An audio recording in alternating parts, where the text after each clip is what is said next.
Hello everyone, ज्ञान मित्र education में आपका वेलकम है। आज हम राजस्थान कर्मचारी चयन बोर्ड के नए नोटिफिकेशन CHO सामुदायिक स्वास्थ्य अधिकारी संविदा भर्ती 2022 नए नोटिफिकेशन के साथ आप लोगों के बीच में आ गए हैं।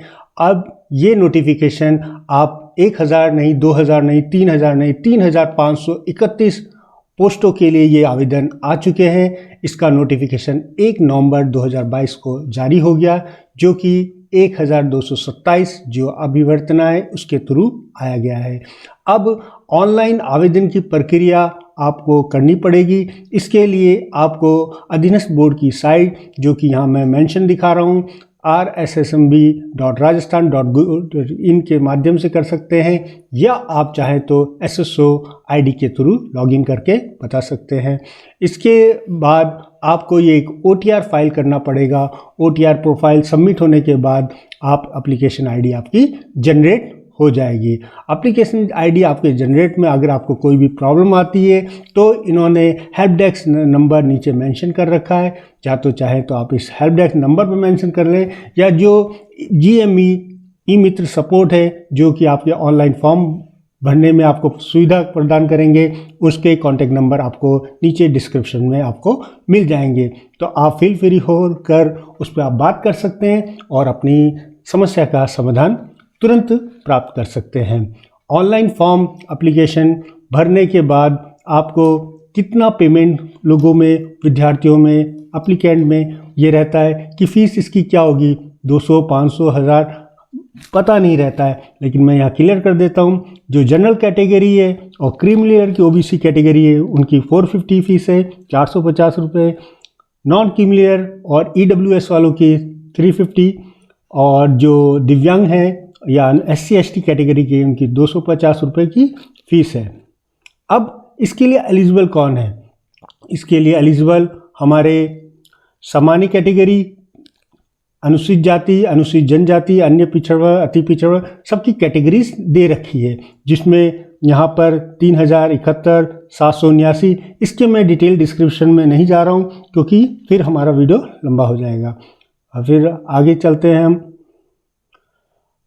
आगे महिलाओं के पद यहाँ पे 2% डिक्लेयर कर दिए परित्यक्ताओं, जो कि विवाह विद्या विहीन है, और भूतपूर्व सैनिकों का भी इसमें कोटा सम्मिलित किया गया है। उत्कृष्ट अधिकार खिलाड़ियों का भी कोटा इसमें समाहित है। उत्कृष्ट खिलाड़ी से संबंधित कौन होगा? जो कि इंटरनेशनल ओलंपिक में गेम पार्टिसिपेट है, राष्ट्रमंडल खेलों में पार्टिसिपेट है, या कम से कम एशियन स्कूल जो ये तालिका दी गई है उससे संबंधित है, वही लोग इसमें पार्टिसिपेट कर पाएंगे और उनको उत्कृष्ट खिलाड़ी कैटेगरी के अंतर्गत उनको उसका फ़ायदा मिलेगा।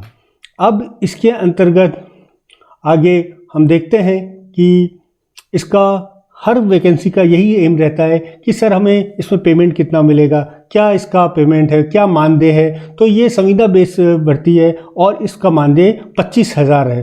25,000 रुपये पर माह है। अब सर इसमें कोई बॉन्ड वगैरह है? ऑफकोर्स इसमें एक बॉन्ड है, जो कि बॉन्ड है आपका 50,000 रुपये का। इसमें बॉन्ड भी सम्मिलित है। ये बॉन्ड जो शॉर्ट लिस्टेड कैंडिडेट होंगे उनका होगा। और इसके लिए कौन अप्लाई कर सकता है? जिसने BSc कम्युनिटी हेल्थ में कर रखी है, या BSc नर्सिंग कर रखी है, या पोस्ट बेसिक BSc नर्सिंग कर रखी है, वो सब इसमें एप्लीकेबल होंगे। जैसा कि यहाँ नीचे पात्रता और शैक्षिक योग्यता में दिखाया गया है, BSc इन कम्युनिटी हेल्थ, नर्स, GNM और BSc। और इसमें एक नया ऐड कर दिया गया है BAMS, bachelor of Ayurvedic medicine surgery, वो भी एप्लीकेबल है। और ये जो नर्सिंग वाले हैं वो RNC राजस्थान नर्सिंग काउंसिल से अधिकृत होने चाहिए। इसके अंतर्गत और अन्य शर्तें जो कि आगे हैं, ये भारत के नागरिक होने चाहिए। नेपाल और भूटान वाले भी इसमें एप्लीकेबल हो सकते हैं। इसके अंतर्गत आयु का क्या फैक्टर है? आयु के फैक्टर के लिए आप मान के चलें कम से कम मिनिमम 21 साल इसकी एज होनी चाहिए और 40 साल से ज़्यादा आपकी एज नहीं होनी चाहिए। ये बात मैं कर रहा हूँ जनरल कैटेगरी के। अगर आप ओबीसी या SC ST या लेडीज़ महिला सेक्शन से भी आते हैं तो आपको उसके अकॉर्डिंग और भी छूट मिल सकती है, जो कि नियम और शर्तों के अनुसार ही होगी। अब हम इसमें एक इम्पॉर्टेंट फैक्टर ये डाल दिया है 11 नंबर पॉइंट, विवाह पंजीयन। शासन के परिपत्र संख्या के अधिकार नियुक्ति के हेतु विवाह पंजीयन कराना अनिवार्य है। यानी अगर आप यू आर मैरिड पर्सन, अगर आपकी शादी हो रखी है तो आप मैरिज सर्टिफिकेट जल्द से जल्द बनवा लें, क्योंकि ये इसमें अप्लीकेबल है। इसकी फॉर्म भरने की तिथि 8 नवंबर से 7 दिसंबर 2022 तक है, पूरी एक महीने की थी। तो आप बगैर देर किए फटाफट इसको भरने की कोशिश करें। अब बात होती है कि सर ये भर्ती के लिए हमें क्या प्रिपरेशन करनी है, कैसे इसका सिलेबस है, एग्ज़ाम इसका कब कंडक्ट होगा। तो आप मान के चलिए जैसा कि नोटिफिकेशन में क्लियर कर दिया है, आपको बिल्कुल भी देर नहीं करनी है। इसमें साफ मेंशन है, सामुदायिक स्वास्थ्य अधिकारी संविदा के पदों की भर्ती हेतु बोर्ड द्वारा परीक्षा माह फरवरी 2023 में आवंटित की जाएगी। नवंबर महीना चल रहा है, कैंडिडेट्स दिसंबर और जनवरी सिर्फ 2 ही महीने इसके लिए बचे हुए हैं।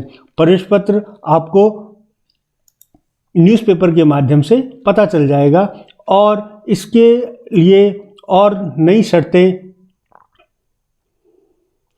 इसमें आपको जब भी फॉर्म फिलअप करें तो फ़ोटो का बैकग्राउंड कैसा होना चाहिए। फ़ोटो में चेहरा 50% से ज़्यादा दिखाई देना चाहिए, फ़ोटो के हल्के रंग का होना चाहिए, JPG में फॉर्मेट में होना चाहिए, जिसकी साइज़ 3.5 से 4.5 होनी चाहिए, आकार 50 KB से 100 KB के बीच का होना चाहिए। तो ये सब चीज़ों का आप ध्यान रखते हुए आप फॉर्म को सबमिट करेंगे, तभी आपका फॉर्म सबमिट हो पाएगा, अदरवाइज रिजेक्ट होने की संभावना बनी रहेगी। हस्ताक्षर भी आपको जो सिग्नेचर होता है उसका पिक्सल 280 ही आपको रखना है। ऑनलाइन आवेदन में संशोधन का भी ऑप्शन आपको मिलेगा। अगर कोई स्टूडेंट, कोई कैंडिडेट अगर कोई बाय मिस्टेक से अगर कोई फॉर्म में करेक्शन गलती कर देता है, उसको करेक्शन करना है तो उसको एक ऑप्शन मिल जाएगा, लेकिन उसके लिए उसको 300 रुपये पे करना पड़ेगा, तभी उसका वो मान्य होगा। सामुदायिक स्वास्थ्य अधिकारी संविदा भर्ती के लिए हमारा पाठ्यक्रम क्या रहेगा, एग्जाम में कितने नंबर के कितने सवाल आएंगे, क्या कोई नेगेटिव मार्किंग है, तो ऑफकोर्स इसमें नेगेटिव मार्किंग जरूर रहेगी और इसमें 1/4 मार्क्स कटा जाएगा। अगर आपका क्वेश्चन 1 नंबर का है और आपने उसे गलत कर दिया तो 1/4 नंबर आपके उसके माइनस हो जाएंगे। तो इसमें परीक्षा स्कीम में साफ साफ मेंशन कर दिया है कि परीक्षा का आयोजन ऑफलाइन होगा, कोई CBT मोड, कोई ऑनलाइन मोड में नहीं होगा और टोटल 90 मिनट का एग्जाम होगा, मतलब 1 घंटे 30 मिनट इसमें MCQ टाइप के क्वेश्चन रहेंगे और टोटल क्वेश्चन आपके 100 क्वेश्चन आएंगे और प्रत्येक क्वेश्चन 4 नंबर का होगा, 4 अंक का होगा। और अगर आप इसमें कोई गलत आंसर देते हैं तो नेगेटिव मार्किंग 1/4 है, आपका 1/4 मार्क्स उसमें से डिडक्ट कर लिया जाएगा। तो आपको जब भी एग्ज़ाम में आप इसको सेटिंग करें तो आप मेक श्योर करें कि नेगेटिविटी आपकी कम से कम रहे। अब सर बात आती है पाठ्यक्रम की। पाठ्यक्रम में हमें क्या क्या पढ़ना है, नर्सिंग का पाठ्यक्रम पढ़ना है या कोई जीके का भी हमें इसमें पढ़ना पड़ेगा। तो ऑफकोर्स इसमें इन्होंने सिलेबस में पूरा कंप्लीट आपको मेंशन कर दिया है, आपको बता दिया है कि प्रश्न पत्र में 10 करके 100 टोटल क्वेश्चन होंगे, नेगेटिव मार्किंग होगी और इसमें GK, human body, basic concept of the public health, child health, family planning, adolescent health, maternal health, communicable disease, यानी कि जो भी बीमारियां होती हैं उनके बारे में, उनके डिजीज किस तरह से होती है उसके बारे में, नॉन कम्युनिकेबल जो संक्रमण वाली बीमारियां होती, जो असंक्रमण वाली बीमारियां होती, न्यूट्रिशन यानी कि आपको बॉडी का कार्बोहाइड्रेट, प्रोटीन, वसा, इनके बारे में भी डिटेल में आपको पढ़ना है, जो कि आपके नर्सिंग के सिलेबस में था। स्किल बेस में public health skill, newborn baby, child baby, इसका स्किल, फार्माकोलॉजी, एसेंशियल ड्रग, जो भी दवाइयाँ इंपॉर्टेंट है उसके बारे में आपको जानकारी होनी चाहिए। General surgery, trauma, Burns, ENT, ophthalmology, इसके बारे में भी आपको पढ़ना पड़ेगा। मिसलेनियस क्वेश्चन भी आपके आ सकते हैं, रिकॉर्ड और रिपोर्ट्स के बारे में आपको पूछा जा सकता है। तो अधीनस्थ बोर्ड के अध्यक्ष प्रेसिडेंट के हरिप्रसाद शर्मा द्वारा ये विज्ञप्ति जारी की गई है। तो ज्ञान मित्र एजुकेशन की तरफ से आप सभी लोगों को इसके लिए ऑल द बेस्ट। आपको अगर कोई भी इससे संबंधित कोई भी क्वेरी है, कुछ भी आपको पूछना है, कोई समस्या का समाधान है, तो डिस्क्रिप्शन में जो कॉन्टैक्ट नंबर है इससे आप फील फ्री होकर पूछ सकते हैं। Thank you.